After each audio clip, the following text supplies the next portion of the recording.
Fueled by some of the strongest anti-establishment sentiment in recent American history, the 2016 election featured the rise of populism on both the left and the right, and the rejection of an entire political order, resulting in the upset victory of Donald Trump, someone who was not on anyone's short list for president going into the 2016 election cycle. And if that weren't wild enough, though, I've come up with a scenario a little crazier. What I've done here is create an alternate timeline for the 2016 election, which features entirely different candidates from the ones who actually ran in the general election, i.e. Hillary Clinton and Donald Trump. So without any further ado, let's look at this alternative vision for what 2016 could have been. Before we delve into the nitty-gritty of alternative politics, I would first like to lay out my motive for creating this scenario and also talk about the underlying logic that guided me as I was planning this out and figuring out how things would work. So this actually began life as an alternative scenario for an election board game that I've been developing on and off for the last 2 years. The main game is just a simulation of the 2016 general election as it happened. However, I was interested in experimenting with other contingencies. A lot of people suggested doing a Bernie Sanders versus Ted Cruz scenario, but that seemed a little too easy. And my goal with this scenario is to create the most wild scenario that is still conceivable, meaning something that remains true to the themes and party dynamics of 2016, something that responds to the electorate in a different way but still responds to the same stresses. 2016 is worthy of this kind of treatment because it is one of the great watershed years in American history. Even with only 3 years removed, it is obvious that 2016 was one of the most significant years in American political history. We see a collapsing political order, neoliberalism trying to cling on for dear life, while anti-establishment sentiment sweeps the electorates of both parties. And we see that both parties' establishments are trying to figure out what to do as they see the walls crumbling down. And of course, both parties reacted differently. The Republicans more or less let themselves be swept away by a populist tide simply because it had no policy implications. Trump's policies are more or less identical to most of the other Republicans who were running. And the thing is, this dynamic was in play from start to finish. There weren't any real major events that reshaped the primaries in a fundamental way, or even the general. People like to talk all that stuff about the Comey letter and the emails and the Access Hollywood tape, but ultimately those events were not complete game changers. They didn't change the fundamental nature of the race. What if something had changed the fundamental nature of the race? What if something had completely derailed the way that things were going? Well, that is what I am striving to do. I feel that for an alternative history scenario to work where one event derails the entire course of history, you need to choose a moment that's early enough that it can have a complete redirectional impact, while also being late enough that it doesn't fundamentally change who is involved in the process.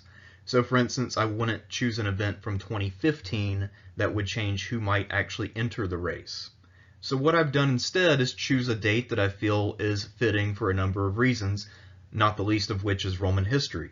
I'm talking, of course, about March 15th, 2016, also known as the Ides of March or Super Tuesday 2 if we're using 2016 specific terminology.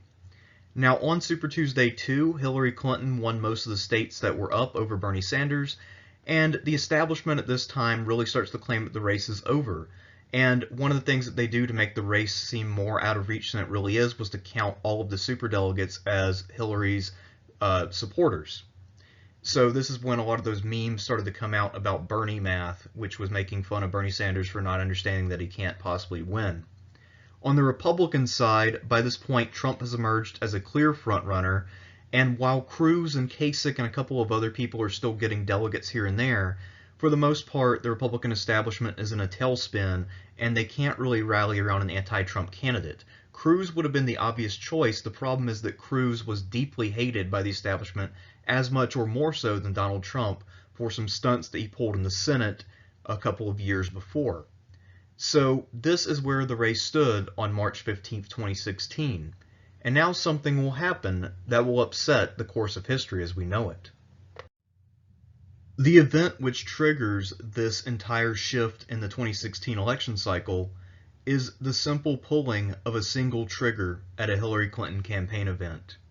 A gunman manages to hit Hillary Clinton at one of her events late in the day on March 15th, 2016. The shooting comes too late in the day to affect the outcome of the day's voting. All the delegates that Hillary won that day still go to her, and her lead expands over Bernie just as it did historically.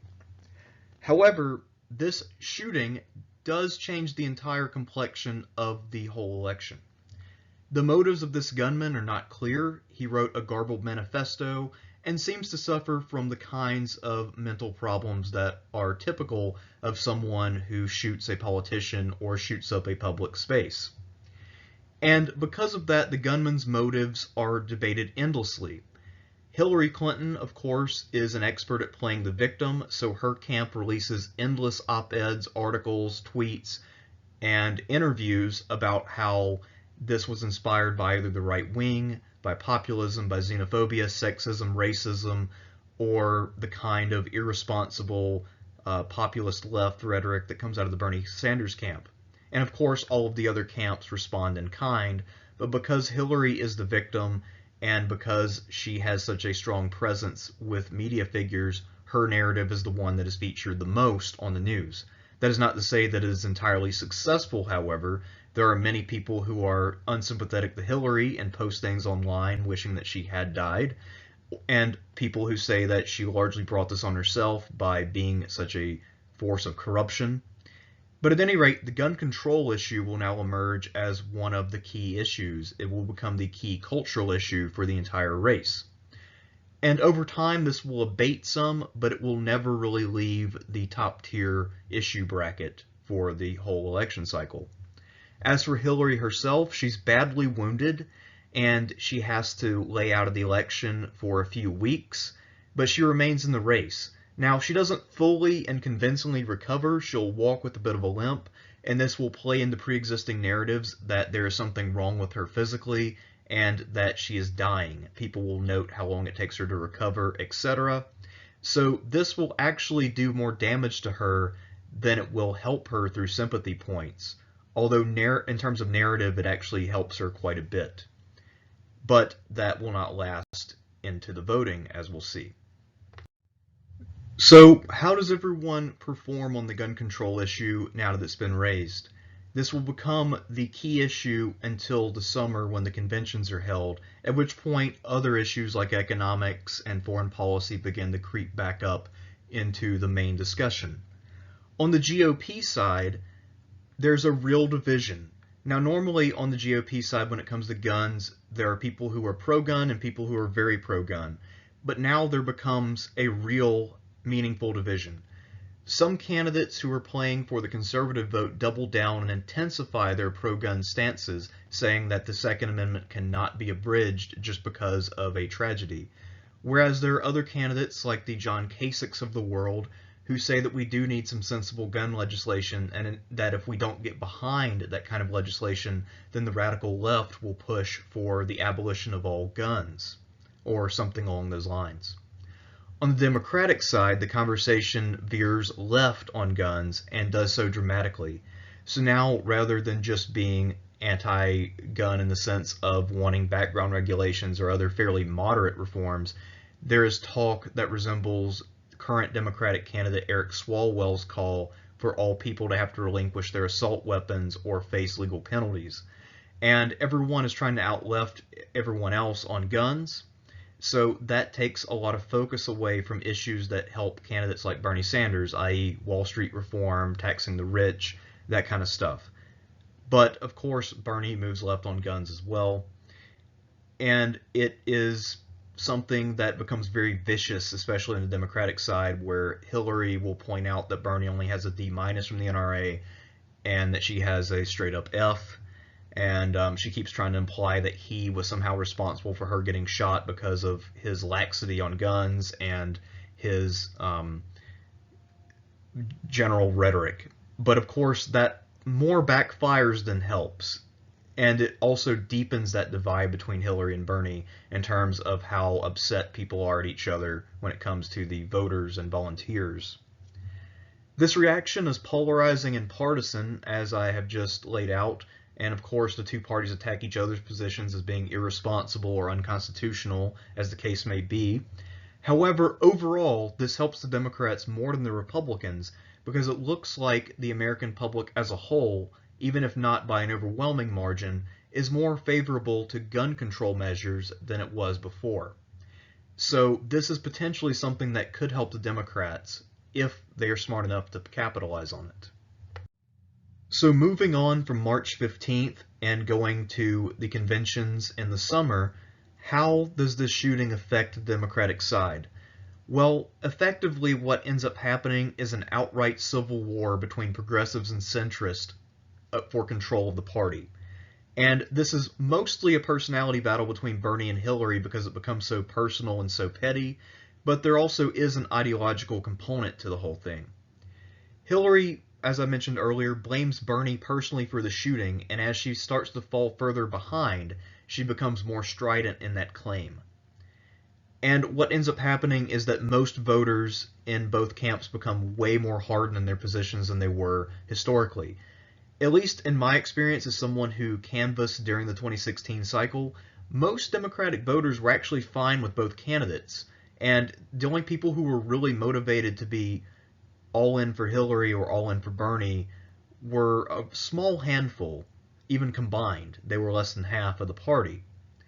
But in this scenario, tensions run really high and people rally behind their candidate of choice in ways that are much more partisan and intense than what we saw historically.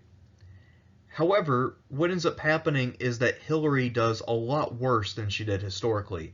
There were doubts about her health, and the absurdity of the charges that she lays at Bernie's feet caused many voters to gravitate toward Bernie, who actually wins more delegates than Hillary, and in fact he wins delegates outright and achieves a stalemate. Most of the superdelegates stay with Hillary, but a few more of them than in real history actually go to Bernie's camp. So in real history, Sherrod Brown and Elizabeth Warren, who are probably closer to Bernie than Hillary ideologically, or at least it's pretty close, end up going to Bernie's camp because they feel like Hillary isn't fit to run and that her moment was lost. But for most of the other superdelegates and people in the establishment, their hatred of Bernie is now at an all-time high. They largely buy into their own rhetoric that Bernie was to blame for the shooting, and they are more determined than ever to make sure that a progressive does not get nominated and threaten their corporate donations. On the Republican side, the shooting of Hillary Clinton was the greatest gift that the anti-Trump crowd could possibly imagine. The hashtag #NeverTrump movement, which was mostly just pissed off Republicans on Twitter, actually begins to gain real traction talking about civility, values, America's identity, and a lot of other platitudes. And their rhetoric and blaming of Trump for the shooting begins to actively undermine Trump among some Republican voters. And Trump himself doesn't help things because, as he is wont to do, he shot from the hip on the issue, and he said things which implied that maybe he wasn't sorry that Hillary got shot. Now, while that really endeared him to his base, it did turn off some of the people who were a bit more on the fringes of his base, and it caused them to gravitate toward other candidates. Cruz and Kasich end up picking up more voters, and they prevent Trump from achieving a clear majority.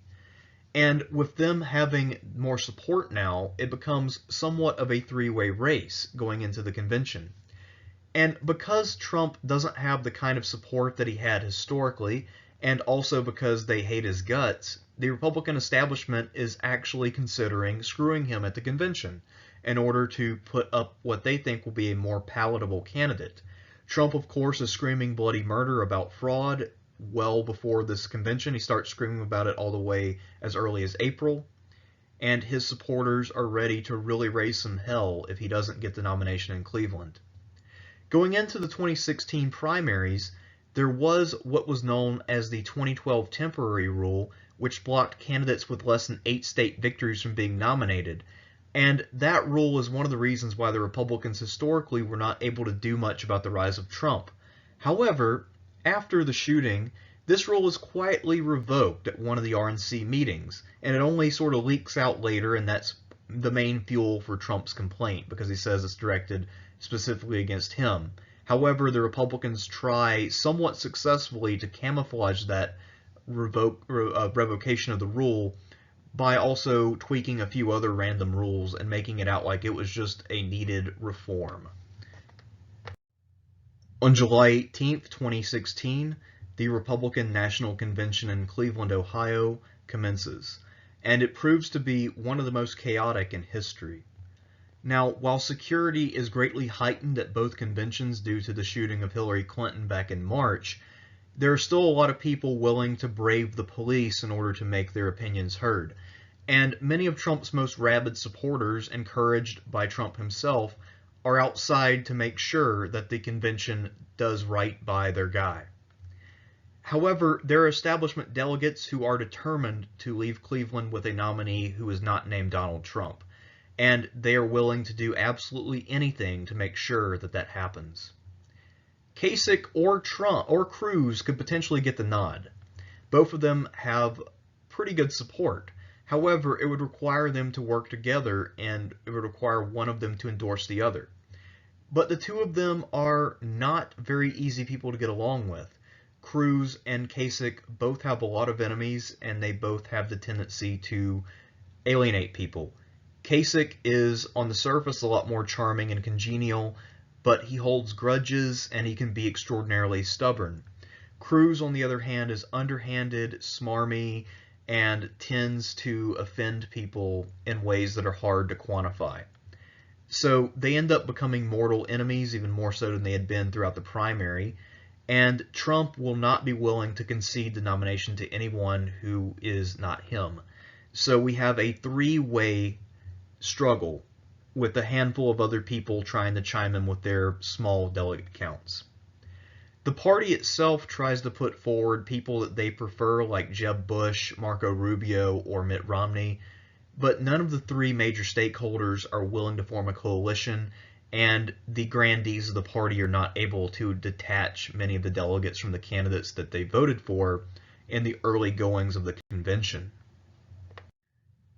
After several rounds of voting, it's clear that none of the three major candidates in the Republican Party will be willing to budge, and that none of them will manage to win sufficient support to get the nomination. All of the alternates have also been rejected out of hand. And now they're really cycling through kind of the bottom of the barrel candidates, the Rudy Giuliani's, Sarah Palin's, and eventually they come upon Lindsey Graham, who at first seems like a throwaway name, but then some of the strategically minded Republicans, especially someone like Mitch McConnell, starts to really think about it. Graham has something going for him that many of the other Republicans in this race don't. He's really not offensive to anybody in the Republican Party. I mean, other than Trump, who takes offense at all the other Republicans. And he is someone who, importantly, is not viewed as an NRA stan, at least not the same way that many of his more conservative colleagues are.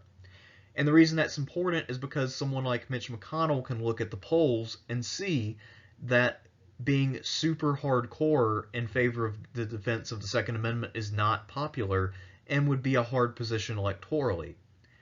So what McConnell starts to do is to build a coalition of delegates to support Graham. And more or less he sells this as a way to break the ice for the real candidates. However, in the event, these delegates end up voting just enough to put Graham on the ticket. Another thing that Graham has going for him that appeals to many people there is that he has something that could potentially counter Hillary Clinton's strongest suit, her foreign policy credentials. Lindsey Graham's only real interest in politics is on foreign policy. So he ends up being the compromise candidate that no one wanted and that no one is happy with, really, but that no one hates, other than Donald Trump. And Graham, to his credit, decides that it would be a good idea to appease Trump and his supporters So to do that, he chooses Chris Christie as his vice presidential candidate, and then Chris Christie has to be elected separately, and he ends up getting votes from a whole different group of delegates than the people who voted for Graham. Both of them win narrowly, but with almost entirely different groups of people. And that just shows how deeply divided the Republican Party is. By the way, Trump is not appeased by Chris Christie's nomination. He released a statement on Twitter saying, "Fat loser Chris Christie is going to eat all of the Oreos in the White House. What a shame. America deserves better."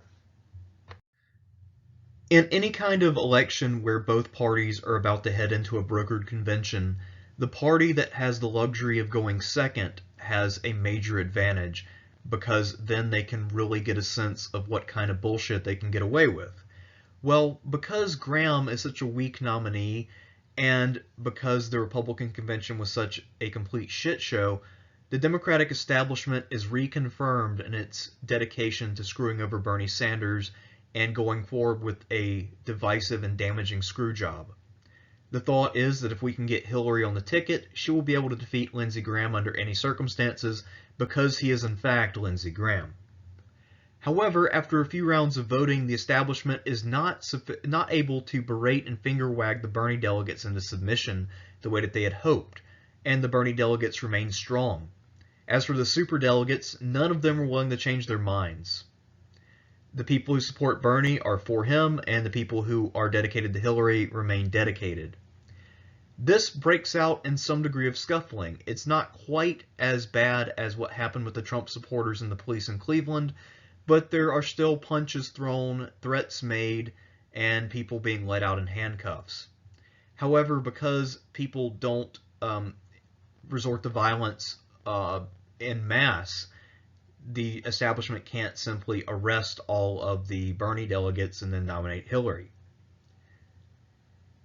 And what ends up happening is that both sides are really dedicated to their respective candidate, but after failing to nominate a real candidate who has real support, the Democrats begin to realize that neither Hillary nor Bernie was going to get the nomination. So they began to look for compromise candidates and other ways to get through the convention. Throughout the 2016 cycle historically, CNN and other hosts of debates left an empty podium for Joe Biden if he should choose to grace everyone with his presence. And he was waiting in the wings that whole time. He was grieving his son's recent death, but Joe Biden was still available. And in a crisis like this, it would be a great opportunity for Joe Biden. So in this scenario, he's actually interested in stepping in and trying to restore some semblance of dignity and decorum to the party, and also win an easy race against Lindsey Graham, who is a really shitty politician. However, the Hillary camp proposes Biden in a way that makes it clear that he is an entirely establishment choice with no progressive support. And they also make the mistake of foisting upon him Hillary's platform with no concessions to the progressives. Biden, of course, being a corporatist, is eager and willing to adopt that platform, no questions asked. That really damages him and prevents him from winning any of Bernie's delegates. Now, Bernie and Biden begin to negotiate on policy concessions. Biden's not super wedded to all of the policies so long as he can get the nomination and then undermine those promises later. And they're actually making progress until Joe Biden starts making some offhanded remarks to reporters late one night that reveals that he's contemplating fraud and that he's being insincere toward Bernie. And that effectively kills Biden's support, as all of the Bernie delegates refuse to consider him, and he is dismissed. Martin O'Malley then emerges. He was the third place candidate in the primary, and he was somewhat between Bernie and Hillary when it came to policy, but he doesn't really attract any interest, just like he did historically. No one was interested in O'Malley.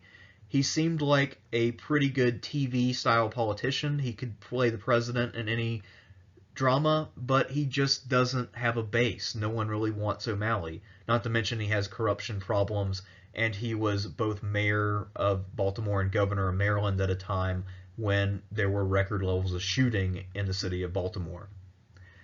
Jim Webb was one of the other candidates who ran in 2016. However, he is too pro-gun for this Democratic Party. Tim Kaine was, of course, a friend of Obama and someone who Hillary chose as her VP historically. He was a big figure in the party, and he's proposed, but he's hated by the Bernie crowd because of earlier comments that he made linking Bernie to the shooting, and also because he is a straight-up establishment Democrat who has nothing to offer progressives. Bernie also puts forward a couple of progressive candidates as alternatives, including Jeff Merkley and maybe Elizabeth Warren, but they also are rejected out of hand completely. For better or for worse, Bernie Sanders was determined to finish the process that he had started. Now, he was just as pissed at a lot of the people in the establishment as his supporters were, but he thought that it was his duty to see the process through to the end. And therefore, he proposed his friend Elizabeth Warren, who is also a friend of Hillary Clinton, and he thought that Warren would be able to reunite the two wings of the party and win an easy and much-needed victory over Lindsey Graham.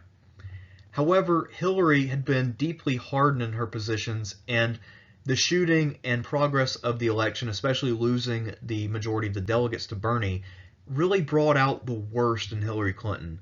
And not only did she reject this compromise, but she rejected it in the harshest possible terms. And this made her and Elizabeth Warren enemies for life. And their rivalry will actually have a major impact on the 2016 cycle, even beyond the convention. So Elizabeth Warren has been shot down, Sherrod Brown is shot down, a lot of other potential people are dismissed. One night, the DNC committee tries to sneakily change the rules, but then vigilant Bernie supporters are able to shut that down. For Bernie, that's not the last straw, but for his supporters it was, at least some of them. So what ends up happening is that a certain group of Bernie supporters, the people who are a little bit more red on Marxism and who believe that you have to take over the party from without, or that you need to fundamentally displace the Democratic Party to achieve change, decide that the party needs to die and that they need to administer the hellbore. So what they do is that they agree to back some establishment idiot who would be devastating to the party and cause it to collapse. They wanted to find a candidate who was so monumentally inept that he would completely wreck the party and manage to lose to Lindsey Graham, thus forcing the party to dissolve or to allow the progressives to take over. And the person that they decided upon, the neoliberal of choice, was Lincoln Chafee. Feel the chafe, feel the chafe, feel the chafe. This is a mocking battle cry for Lincoln Chafee, and it more or less accurately summarizes everyone's feelings at this whole election cycle, and at Lincoln Chafee himself. He is chafing their sensibilities. No one is happy with the way that things have gone. Voters are at record levels of discontent, but not disengagement. Many voters are highly motivated, but mostly in very negative ways. As for Lincoln Chafee, he is now trying to find his way. If you know anything about Lincoln Chafee, he's one of the most incredibly weak and pathetic figures within the Democratic Party, which has many weak and pathetic figures. When he was initially elected to the Senate under Bill Clinton, he voted to help repeal Glass-Steagall, which deregulated the banking industry. And in the 2016 debates historically, when he was asked about that, he said he didn't know what he was voting for and that his dad had just died. And that is perfectly emblematic of Lincoln Chafee's character and what a weak, spineless, worthless person he really is. Now, Chafee tried to put some progressive economic issues on the platform to try to win over Bernie supporters as rumors began to grow that Bernie was about to embark on a third-party run, but his new campaign manager, Robbie Mook, who left Hillary's camp to work with the new nominee, talks him out of it. Mook says that you got to win those suburban Republicans. That's the key. Chafee then chooses as his VP Amy Klobuchar of Minnesota. And in his mind, what this move does is appease progressives. However, Amy Klobuchar is not actually a progressive. One of Chafee's other reasons for choosing her is that she's a woman. And he thinks that this will get people who supported Hillary on his side as well. So it ended up being a move designed to kill two birds with one stone, but it ends up more or less killing half a bird with one stone. It doesn't really gain him the support that he's looking for. Klobuchar and the now more or less fully recovered Hillary Clinton tried to direct Lincoln Chafee's campaign from the sidelines, and this causes problems both in terms of having too many chiefs and not enough Indians, and in terms of Klobuchar and Hillary developing a real dislike and distrust for one another. So Chafee's campaign will not be a smooth ride. And as I mentioned earlier, it is being directed by Robbie Mook, who is a complete and total moron. So let's try to look at the pros and cons of Lincoln Chafee as a presidential nominee. Chafee seems like a nice enough guy and has no personal scandals. And now let's talk about the cons, which are innumerable. First of all, he lacks any kind of charisma or even basic confidence in anything that he says. When he was on the debate stage, he looked completely lost, and I can't imagine that there is a fighter within Lincoln Chafee, or even a semi-competent public speaker. He's completely clueless on policy insofar as he has no real ideas or stances, and he would be about like Dan Quayle when it came to really answering anything. His voting record is solidly neoliberal, and in 2016, this would be a massive liability. There's no way that he would be able to justify any of his votes very successfully when you combine how he voted and how little charisma he has. However, there is a certain strength in this weakness.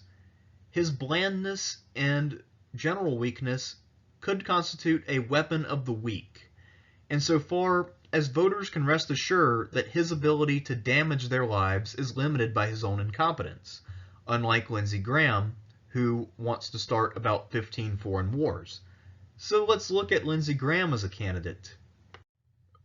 From his experiences early in the 2016 cycle, when he failed to attract any support for his war hawk policies, Lindsey Graham learned the hard way that it takes more than the promise to bomb Iran to win votes.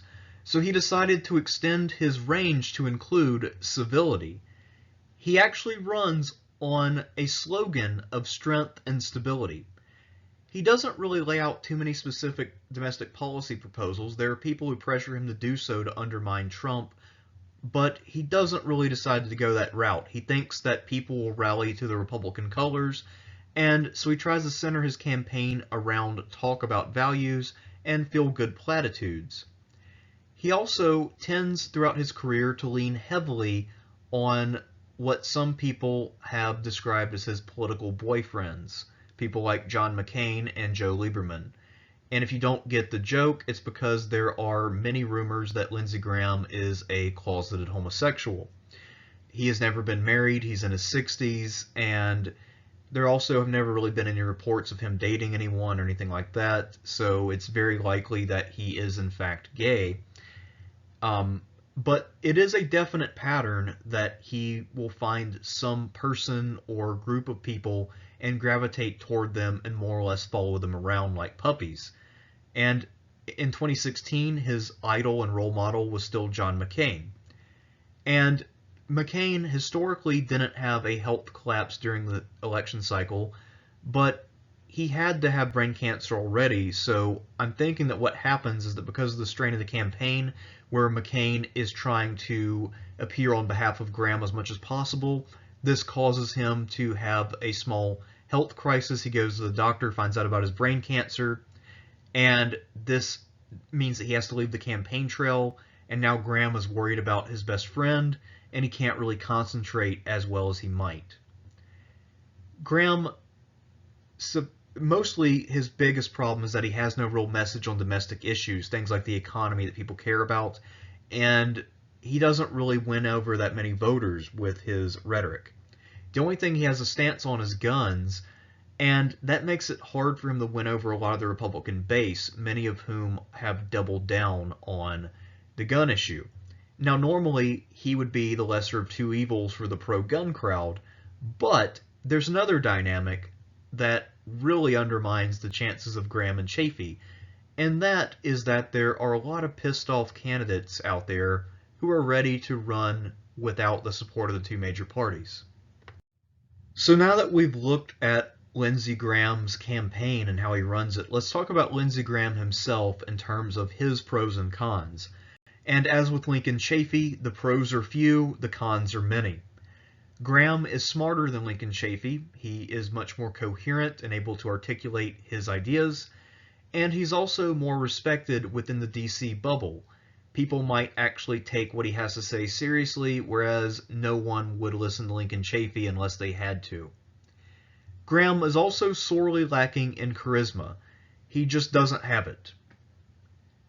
As I mentioned earlier, there have been many rumors that Graham is in fact a closeted homosexual, and given how ridiculous this campaign has already been, that's nowhere near the biggest issue.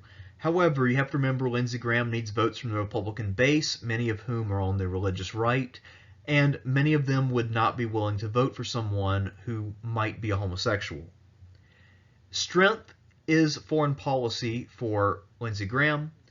However, even though he claims this as his field of endeavor, the problem is that he holds hawkish views that are not very popular. So every time he talks about the thing that he's most enthusiastic about, he's always in danger of shedding support, since the public is not really feeling another major foreign war in the Middle East.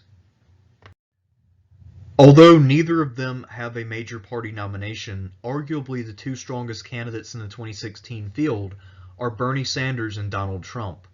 After the bruising convention experiences that they had, both candidates decided to run as third-party candidates. Bernie takes up Jill Stein's offer to headline the Green Party ticket, whereas Donald Trump runs within the Conservative Party. The media and mainstream candidates try to paint the two of them as being similar. They try to claim that both of them are demagogues who are un-American. They also push heavily the Russia narrative. This is something that both the Chafee and Graham campaigns are pushing against these third-party candidates. And they try to label them as disruptive distractions with no actual chance of winning, but this has limited impact since many voters are aware that there were screw jobs in place, and they remain loyal to Bernie and to Trump. What we have is a four-way race somewhat comparable to the 1912 election, except that the two outside candidates are stronger vis-a-vis their third-party counterparts from 1912. The establishment decides that the only way to win in the face of such a great challenge from Bernie and Trump, who are clearly the stronger candidates in the race, is to rig the election as much as humanly possible. And the leadership of both parties at the state and national level works together as much as possible to use provisional ballots and other bullshit measures to invalidate voters who are likely to vote for either Trump or Bernie. This fix does not result in a total shutout of the third-party candidates, however, since this information leaks out pretty easily and not every state or locality participates. There's some pushback to it, but they do manage to seize quite a few places of voting and manage to freeze out a significant portion of each of the third-party candidates' supporters. The corporate media continues to be complicit in corporate politics as they continue to ignore Bernie Sanders' candidacy, and Fox now takes the unusual step of ignoring Donald Trump and focusing just on Lindsey Graham and just hitting him up with puff piece after puff piece after puff piece. This has some impact, but again, it does not have the desired impact, and both Bernie and Trump remain strong. In this 2016 election, the main events were the conventions. The campaign itself doesn't really have any defining moments once we get beyond July. There are lots and lots of smear jobs in the press, and almost all of them are directed at Bernie and Trump. Especially Trump, because he's a much easier target with all of the fraudulent businesses that he's run in the past. Hillary asks Chafee to step aside at one point when she sees his poll numbers and tells him that it's for the good of the country and that if he lets her have the nomination in his stead, that she can win the presidency and restore honor and dignity to the country. However, Amy Klobuchar, who would lose power in this scenario, decides to step in, and this results in an open feud between Hillary and Klobuchar. This adds to another existing feud between Hillary and Elizabeth Warren. And effectively, this contributes to the idea in the minds of voters that a vote for Chafee is effectively a vote for Hillary Clinton. This both helps and hurts him in different ways. Some of the people who were still mad that Hillary's not on the ballot think that voting for Chafee is the next best thing, whereas other people who might be willing to vote for Chafee because he seems like the least of the evils available are now on the fence because they think that they're just supporting a shadow Clinton presidency, so that actually has more of a negative than a positive impact for Chafee. For Trump, what happens is that his support slowly erodes as more Republicans rally to the Republican standards. However, they do not do so en masse, and Trump remains a major figure. Not only that, but the people who remain become more and more dedicated to the cause of a Trump presidency. Historically, there were Trump militias that formed, and in this timeline, these are a major threat, and Obama has to spend most of his twilight days as president dealing with these Trump militias, who are now more or less outright terrorists, or at least they will be if Trump doesn't become president.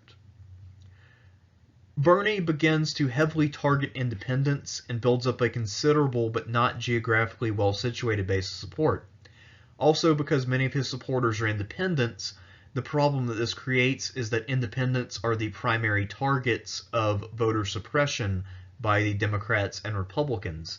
So many of his voters will show up and support him, however, their votes will not be counted. In this 2016, the issue went from guns to the issue of political corruption and party structure. And that will heavily impact the state dynamics, not to mention the fact that we now have 4 fairly strong candidates, 2 strong by virtue of having parties at their back, and 2 strong by virtue of having actual voters. Now, in the state of Ohio and in the Midwest broadly, since Graham has no economic message like Trump had, Chafee as a Democrat will not be as disadvantaged. Neither of the major party candidates are running on economics, and that will leave quite a bit of votes on the table for someone like a Bernie Sanders or a Trump. In the South and in the Plain states, which are the most conservative parts of the country, Trump is polling very strongly, and many of the registered Republicans there who will not be purged because Graham doesn't want to potentially get rid of his own voters will end up voting for Trump. There are a number of places where, due to the four-way dynamics, Bernie is within striking distance if enough independents are allowed to vote. However, no one is in a good position to get the 270 electoral votes needed to win. I have created an electoral map to show you a general idea of how I think this would go down.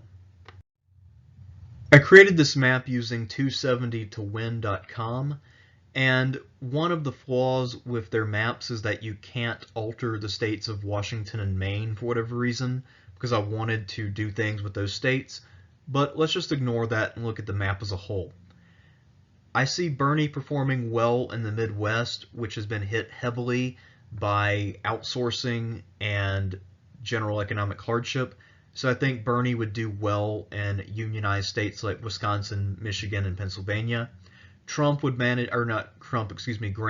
to win in Ohio, which is a little bit more moderate. Now, Trump would still do well in Ohio, but because the vote would be divided, I feel like Graham would somehow manage to squeak it out, not to mention John Kasich as governor, and might be able to pull a few strings there. Actually, that's the real reason. A lot of the traditional blue states that are governed by Democratic governors will end up going to Chafee simply because of rigging. So New York, California, Washington, in this scenario, Virginia. Another thing that helps drive that, of course, is simply that a lot of the voters in those states, even though they identify as being very liberal, are not actually that far left when you look at how they vote and the kinds of people they send to office. In Arizona, I think it actually goes to Chafee. I think that Graham and Trump divide the Republicans a lot. Bernie gets some supporters, but ultimately the kind of centrist Democrats have a lot of appeal in that scenario, and that he wins with say 35% of the vote or something like that. So he squeaks it out there, and it's kind of an upset and a surprise.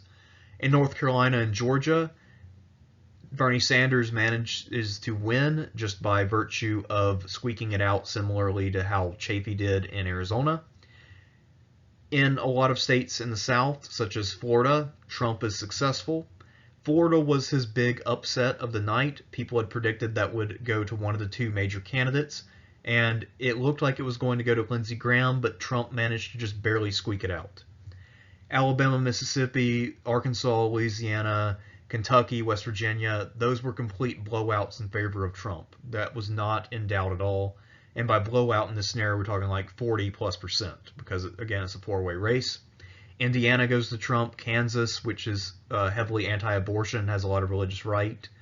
South Dakota, Wyoming, Idaho have a lot of white nationalists and some extreme people out there. So I see that as approximately how it would go. Obviously, this is just an approximation to give you an idea of what a four-way math might look like. But as we see, there's a problem. No one wins 270, and the top vote getter electorally, Lincoln Chafee, did pretty poorly in terms of the popular vote, and everyone kind of understands that most of his electoral votes actually came from fraud. And with Lindsey Graham, he did horribly. He did shittily in the popular vote, and he also didn't manage to win very many states. Most of the ones that he did win, like Texas and Ohio, were only due to considerable amounts of voter fraud and support from the local Republican Party. Unlike the party conventions, where the party will continue to vote until they decide upon a nominee, the Electoral College only votes once before the vote goes to the House of Representatives. And because there was no deal worked out beforehand among the four candidates to give anyone the 270 needed to win, no one was able to pull it off. Bernie Sanders actually wins the popular vote by a little bit, despite all of the disadvantages that he faced, but Chafee, as I mentioned, led in electoral votes. However, Congress in 2016 was controlled by the Republicans, and they had no interest in a Bernie Sanders presidency or a Lincoln Chafee presidency. Because partisanship had become so dominant at this point, and because no one was willing to do the right thing at all, the Republicans decided to vote along partisan lines for Lindsey Graham. They're tempted to go with Trump, but Trump has been engaging in a lot of violent rhetoric because of his outrage at being screwed, and he has tweeted some very outrageous things about most of the key Republicans. 80% of his tweets since the convention have been about Lindsey Graham's sexuality or lack of masculinity. He's also attacked Reince Priebus, Mitch McConnell, and a lot of the other bigwigs in Congress. So, needless to say, he's alienated a lot of people, but Lindsey Graham is a DC insider. Now, the Democrats in the House, led by their fearless leader Nancy Pelosi, actually try to advocate for Donald Trump in a tricky move to try to extract some concessions and some key positions on committees, but that fails because it was led by Nancy Pelosi, who's a terrible politician, and because the Republicans are deeply offended by Trump. So they end up voting along party lines for Lindsey Graham, and once again, he is voted in simply because he is the least offensive candidate to the people who happen to be voting at that particular time. At the outset, I mentioned how all of the things that I've laid out are strictly hypothetical, and how this is the wildest scenario that I could possibly imagine. However, if we were to accept the earlier events that I've laid out and then build upon them, we could potentially get to some much weirder places. I won't go too much further, but I would like to explore the general outlines of the consequences of a Lindsey Graham election via the House of Representatives. Now, the new President Graham is an unpopular neocon from the outset, and he actually embarks on a war with Iran in order to legitimate himself. This actually fails horribly. The war becomes a real boondoggle, and because of the combination of the tax cuts that he pushes for the rich, that's what any Republican would do, by the way, and his war in Iran and the oil shortage that this causes, this leads to a recession. So now the legitimacy of our entire political system is at an all-time low, and the possibilities are wide open for all kinds of radical outcomes. both parties are engaged in outright civil wars. And this results in major shifts within the Republican Party. The dynamics within the Republican Party that we see are similar to what we see in the Democratic Party historically right now, in terms of there being an outside faction trying to take over, except that that outside faction is much bigger and that the fighting is quite a bit fiercer and often results in physical altercations. Civility is completely dead, both between the parties and within them. There's also a complete collapse of the Democratic Party. The party apparatus as a whole is effectively gone. And it is being slowly replaced by a replacement party being built around the core of the Green Party, but it's now being labeled more as a Labor Party. However, this will take time to fully form. So effectively, there is no organized political leadership in America. We have an extremely weak president. We have a very weak Congress. The 2018 midterms will favor the Democrats to the extent the Democrats still exist. Basically, if you're not running as a Republican, you tend to do well in the 2018 midterms. And again, this is just not a good scenario for anyone.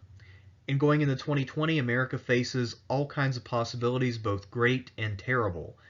You could see a highly progressive, reform-minded candidate a la FDR emerge, or you could go full-on fascism. It's not really clear what will happen, and luckily we don't live in this universe. Or do we? I don't know, because I think the possibilities we face right now, historically, are not that much different than the ones that I envision here, even if a little less extreme.